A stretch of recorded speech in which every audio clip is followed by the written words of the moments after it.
எல்லாரும் பார்க்கட்டுமே, பார்த்துட்டு அவங்க விமர்சனம் சொல்லட்டும். உங்களுக்கு சப்ஸ்கிரைபர் வரணுன்றதுக்காக தயவு செஞ்சு இந்த வேலையை செஞ்சிடாதீங்க. நிறைய பேர் சொன்னாங்க யூடியூபர் வந்து அவங்க வந்து ரிவ்யூ பண்றாங்க, நீங்க ரிவ்யூ பண்றது நிறுத்துங்கன்னா நம்மள படம் எடுக்கிறது நிறுத்துன்னு சொன்னா நம்ம எவ்வளவு கோவப்படுறோம்.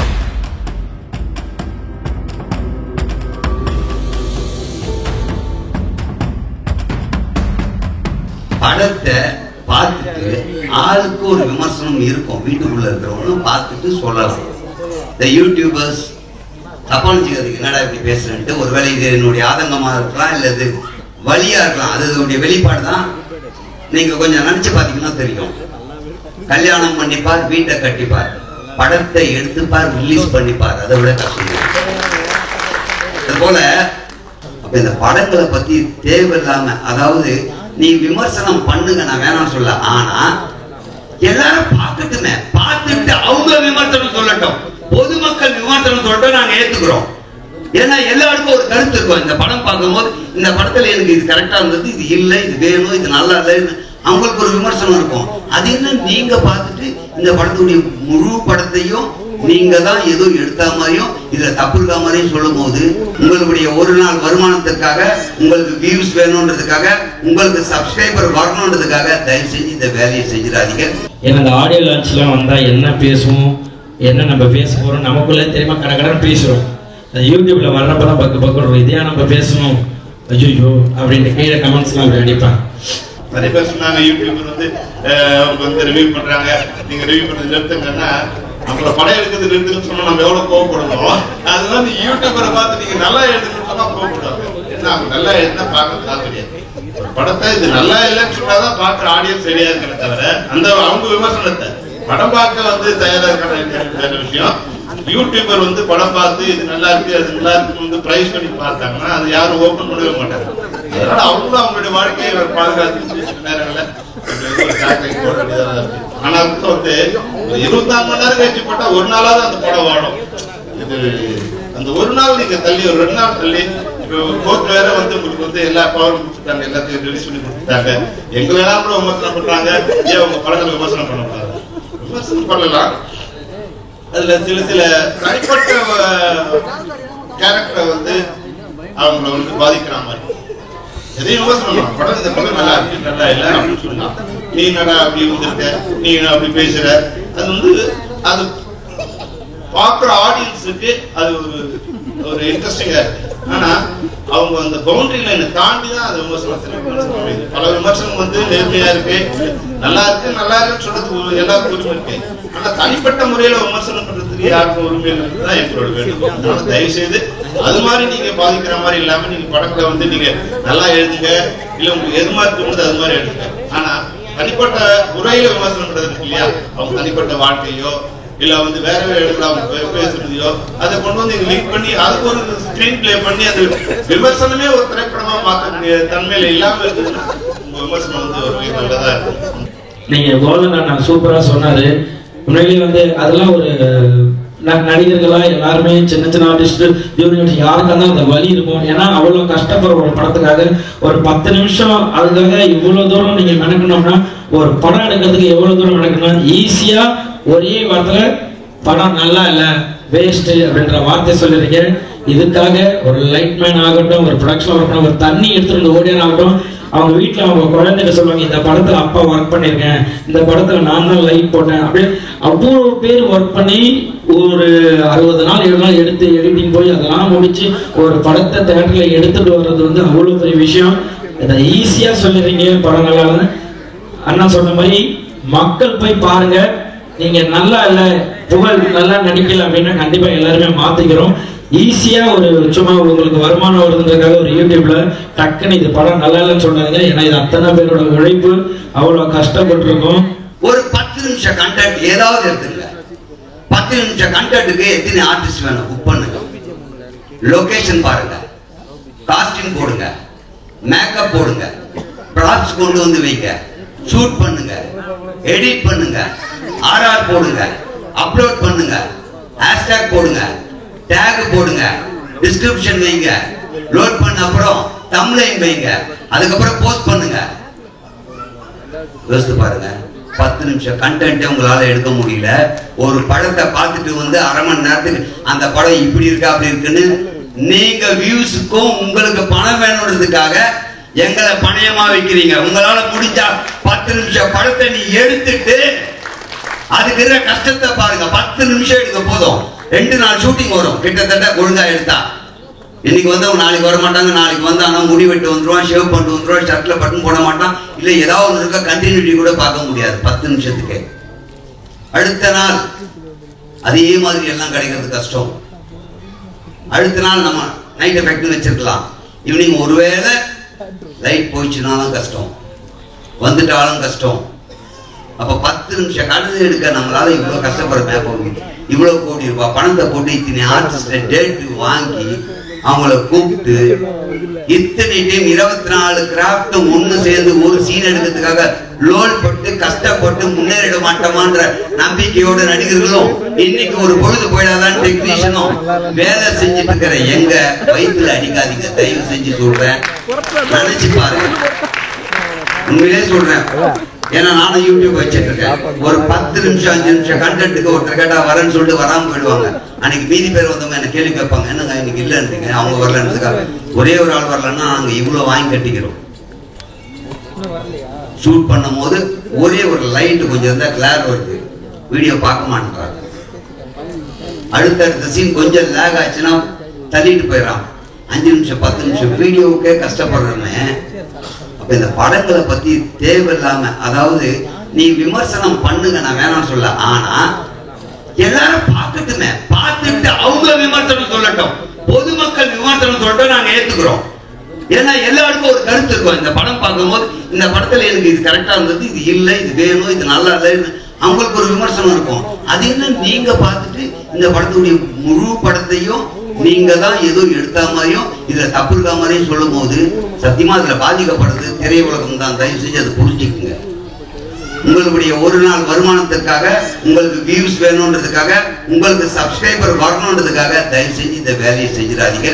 மீண்டும் ஒரு முறை, எங்கள் திரைப்படத்தை வாழ வைப்பது தயாரிப்பாளர்கள் என்றால் அதை விட ஒரு படி மேலே நீங்கள் ஊடகத்தவர்கள் தான் எங்களை வாழ வைக்கிறீங்க. ஆனா அப்படியாப்பட்ட நீங்களே இந்த தவறு செய்யாதீங்கன்னு அன்போடு கேட்டுக்கிறேன். நீங்க ஏதாவது கேள்வி கேளுங்க, எனக்கு கொடுத்த டைம் மேல பேசிட்டு சொல்லுங்க. இல்ல சார், ஆக்சுவலி ரொம்ப தேவையான ஒன்று நீங்க சொல்லிருக்கீங்க.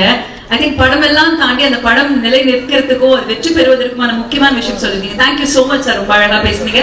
இந்த படம் பத்தி சொல்லுங்க சார், உங்களோட அனுபவம் பத்தி சொல்லுங்க. இப்ப நம்ம படத்துக்கு வருவோம். நிச்சயமா எழில் சாருடைய படத்துல நடிக்கும் போது எல்லாருக்குமே ஒரு மகிழ்ச்சி இருக்கும். அவங்க எல்லாரும் சொல்ற மாதிரிதான், என் மனைவி, என்னுடைய தாய் தந்தையர், என் குடும்பத்தினர் கூட என்னை பேச வச்சு அழகு பார்த்துருக்க மாட்டாங்க. எழில் சார் என்னை பேச வச்சு அழகு பார்த்து பேசட்டும் போது எவ்வளவு பேசுறானா பேசட்டும், மானிட்டராண்ட பார்த்து சிரிச்சுக்கிட்டே இருப்பார். இப்படி ஒரு இயக்குனர் பார்க்க முடியாது, எதுக்கு இவ்வளோ அப்படின்னு சொல்லுவாங்க. சி, அவங்க பேசணும் ஆசைப்படலாம், பேசட்டும், எது வேணுமோ வச்சுக்கலாம், அதுல தெளிவா இருக்காரு. அது மாதிரி ஒரு அருமையான இயக்குனர் எல்லாருக்குமே ஒரு நல்ல ஒரு வாய்ப்பை எங்களுக்கெல்லாம் கொடுத்துருவார். எப்பயுமே யார் என்ன செய்ய வர அவங்ககிட்ட ஏதோ ஒண்ணு இருக்கு அப்படின்னா வெளியே வரணும்ல, வரதுக்கு முன்னாடியே கட் பண்ணா அந்த விஷயத்துல எங்களுக்கு வந்து எழில் சாருடைய இந்த விஷயம் எங்களை நிறைய பேரை காப்பாத்திருக்கு. அதே மாதிரி எங்க ஃபேமிலியில, அதாவது இந்த படத்துல படமுடைய டீம் எல்லா படத்துலயும் வச்சிருக்காங்க. இங்க அவருடைய படம் பாருங்க, இதுல இருக்கிற டீம் மொத்த பேரும் அடுத்த படத்துலயும் இருக்கு. அதே கொண்டா வேணாமனா புதுசா யாருன்னா போடுவோம். இவர்கள் எல்லாம் என்னுடைய குழந்தைகள்ன்ற மாதிரி, என்னுடைய பள்ளியில் பயின்றவர்கள்ன்ற மாதிரி எல்லாருக்குமே வாய்ப்பு கொடுப்பாரு. அது எங்களுக்கு பெரிய விஷயம். ஏன்னா படத்துல நீங்க ஒரு சீன் இந்த ஓரமா நின்னா கூட திரைப்படத்துல நின்னா அதுக்கு மதிப்பு வேற, அதுவும் எழில் சார் படத்துல நின்னா அதை விட மதிப்பு வேற. அப்ப யாருமே ஏமாந்துடக்கூடாது, எழில் சார் படம் பண்றாருன்னா எங்களை எல்லாம் கூப்பிடுவாருன்னு நம்பிக்கையா இருக்கும். அப்படி இன்னைக்கு பலர் நம்பிக்கையா இருக்கக்கூடிய ஒரு விஷயத்தை தொடர்ந்து கொடுக்குறாரு. உங்களுக்கு மிகப்பெரிய நன்றி சார். இதுக்கு மேல பேச விட மாட்டாங்க சார், தெரியும். சொல்லுங்கம்மா, இன்னும் எதுவும் கரெக்டா முடிச்சிட்டீங்க மீட்டர்ல. தேங்க்யூ சார், உங்களுக்கு ரொம்ப நன்றி. Thank you sir. சொன்ன மாதிரி எல்லாருக்குமே ஒரு விஷயம் சொல்லிடுறேன். வருகின்ற 11ஆம் தேதி இவ்வளவு பேசியிருக்கேன். தியேட்டருக்கு வந்து படம் பார்த்து எங்களை போன்ற கலைஞர்களுக்கும் இயக்குனருக்கும் திரையுலகத்தையும் வாழ வைப்பீர்கள் என்ற முழு நம்பிக்கையோட போற தியேட்டர்ல போய் படம் பாருங்க. நன்றி, thank you so much. Thank you sir, thank you. எல்லாருக்கும் வணக்கம். கீழே உட்காந்துறப்போ ஒரு பயம் இருக்கு. ஏன்னா அந்த ஆடியோ லான்ச்லாம் வந்தால் என்ன பேசுவோம், என்ன நம்ம பேச போகிறோம் நமக்குள்ளே தெரியுமா, கடற்கடன்னு பேசுகிறோம். யூடியூப்ல வர்றப்ப தான் பக்கம் இதையா நம்ம பேசணும், ஐயோ அப்படின்ட்டு கீழே கமெண்ட்ஸ்லாம் அப்படி அடிப்பாங்க. இப்போ இந்த படத்தை பார்க்கவே எனக்கு இப்போ விஜய் டிவி புகழ்னா பாய்தான் அப்புறம் செல்லுமணி சார் தான் தம்பி ஒன்றும் இல்லைப்பா கோதண்டன்றாங்க. அடுத்து விஜய் டிவி புகழ் வினோதன்றதுக்கு நான் பாதி தூரம் நிறைய இடத்துல அவார்டு வாங்க போறப்ப அதே சார் நடந்துச்சு. விஜய் டிவி புகழ் பாதி தூரம் போயிட்டு ஸ்டேஜ்லாம் தொட்டுக்கணும், எனக்கு என்ன தாண்டி ஒருத்த மேலே போயிட்டு இருப்பாங்க. விஜய் டிவி புகழ் தீனா அப்படின்வாங்க. ஓகே, அந்த மாதிரிலாம் நடந்திருக்கு. ஸோ எனக்கு அதை தாண்டி தேசிய ராஜா 2ல எனக்கு கண்டிப்பாக எனக்கு ஒரு நல்ல ஒரு வாழ்க்கை கொடுத்துருக்காரு ஏழு சார். ஏன்னா நிறைய படங்கள் நான் பண்ணியிருக்கேன். ஒரு சின்ன சின்ன கேரக்டராக வந்துட்டு போவேன். என்ன புகழ் இது குக்கூத்து கோமாளியில் ஒரு புகழை பார்த்துருக்கோம். அப்படி விழுந்து ஒரு விஷயம் பண்ணுறீங்கன்னா சினிமாவில் ஒரு அந்த அளவு ஒரு இது இல்லைன்னு சொல்லியிருக்காங்க நிறைய. பட் இந்த படம் எழில் சார் எல்லாருமே சொல்றாரு, அவர் நம்மளை நடிக்க விட்டுருவார், நீங்க என்ன வேணா பண்ணுங்க, சூப்பரா பண்ணுங்க, நான் பார்த்துட்டேன்னு அவர் 2 வார்த்தை தான் அங்கேருந்து வரும். மானிட்டர் பண்ணி உட்காந்துப்பாரு, ஒரு ஆக்ஷன் ஒரு கட்டு, இது 2 தான் சொல்லுவாரு, வேற எதுவும் அவர் சொல்ல மாட்டாரு. நாங்க மாட்டும் நடிச்சுக்கிட்டே இருப்போம். அது வேணுன்றதை பார்த்துப்பாரு, இல்லதான் மீதி எடிட்ல ஏதாச்சும் தூக்கிப்பாரு. அந்த அளவு தான் சிரிச்சுக்கிட்டே இருப்பாரு. அப்படி ஒரு டைரக்டர் நான் பார்த்ததில்லை. எல்லாமே சொல்லுவாங்க, திட்டுவாங்க இல்லையா, ஏதாவது சார் இந்த இடத்துல இது கொஞ்சம் ஏத்துட்டுங்களா, இது வேணாப்பா கொஞ்சம் நல்லா இல்லை, அவர் எது சொன்னாலும் சரி நீங்க போட்டுக்குங்க போட்டுங்க போட்டுங்க அப்படி சொல்லுவாரு. அதே போல லேடி கெட்டப்படுவனே எனக்கு ரொம்ப ஆசை. ஏன்னா லேடி கெட்ட மூலியமா தான் எனக்கு ஒரு நல்ல மேடை கிடைச்சது. ஸோ என்கிட்ட இல்லை பக்கம் லேடி கெட்ட பண்ணோம் அப்படின்னா ரொம்ப சந்தோஷம் சார், கண்டிப்பா பண்றேன் சார் அப்படின்றேன். அதே போல விமல் சார் நான் ஆக்சுவலா சினிமாவுக்கு வந்ததுக்கு அப்புறம் நான் பழகத்துல எனக்கு ஒரு 2 பேர் டெய்லியும் பேசிப்போம். மாசத்துல ஒரு 25 நாள் 30 நாள் ஜாலியாக பேசிக்கணும் அப்படின்னா ஒன்று சசிகுமார் சார், இன்னொன்று விமல் சார். சும்மாவே ஃபோன் பண்ணி ஜாலியாக பேசிப்பேன், என்ன தம்பி என்ன பண்ணுறீங்க, எங்கே இருக்கீங்க சாப்பிட்டீங்களா அப்படின்ட்டு இவர் பேசுவார். சசிகுமார் சார் 2 பேருமே அவ்வளோ அந்த ஒரு போட்டி பொறாமை எதுவுமே கிடையாது. யார் வந்தாலும் சரி அவங்க கூட ஜாலியாக பழகக்கூடிய வருது, அந்த அளவு வருது.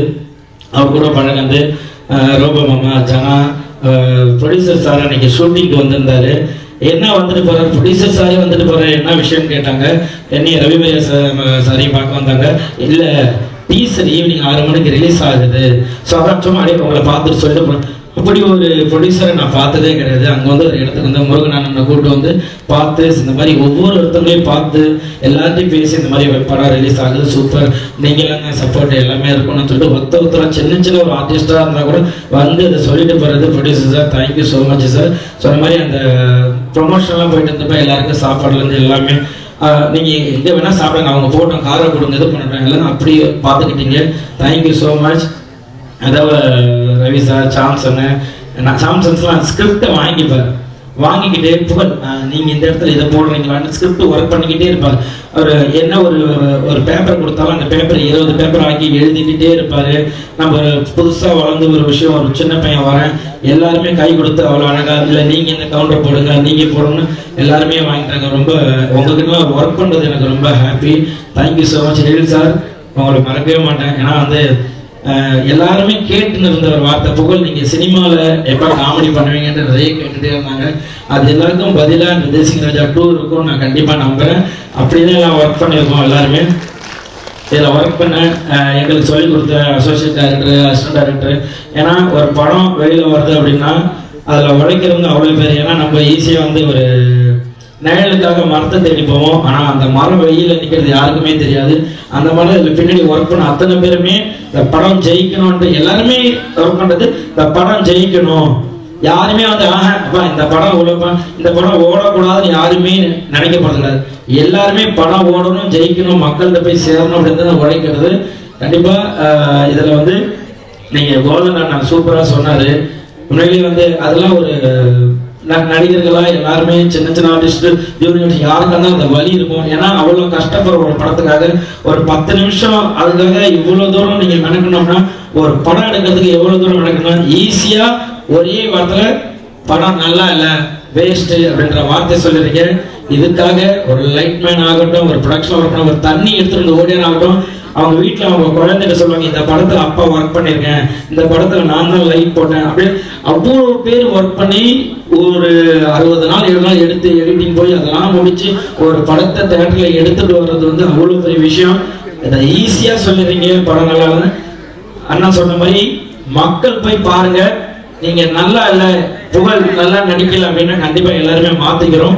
ஈஸியா ஒரு சும்மா உங்களுக்கு வருமானம் வருதுன்றதுக்காக ஒரு யூடியூப்ல டக்குன்னு இது படம் நல்லா இல்லைன்னு சொன்னாங்க. ஏன்னா இது அத்தனை பேரோட உழைப்பு, அவ்வளோ கஷ்டப்பட்டிருக்கோம். தேங்க்யூ ஸோ மச் எனக்கு இந்த ஒரு மேடை கொடுத்ததுக்கு. நான் இந்த மாதிரிலாம் பேசுனதே கிடையாது. நான் வருவேன் ஜாலியாக 2 பேரும் டக்குன்னு மைக்கு கொடுத்தா பேசிட்டு போயிடுவேன். ஆனால் இப்போ ஒரு எமோஷனலாக பேசினது எல்லாரையும் பார்க்குறப்ப ஒரு இதாக இருந்தது. ஒரு படத்துக்காக இவ்வளோ தூரம் பேசுகிறாங்க அப்படின்றப்ப சந்தோஷமா இருக்கு.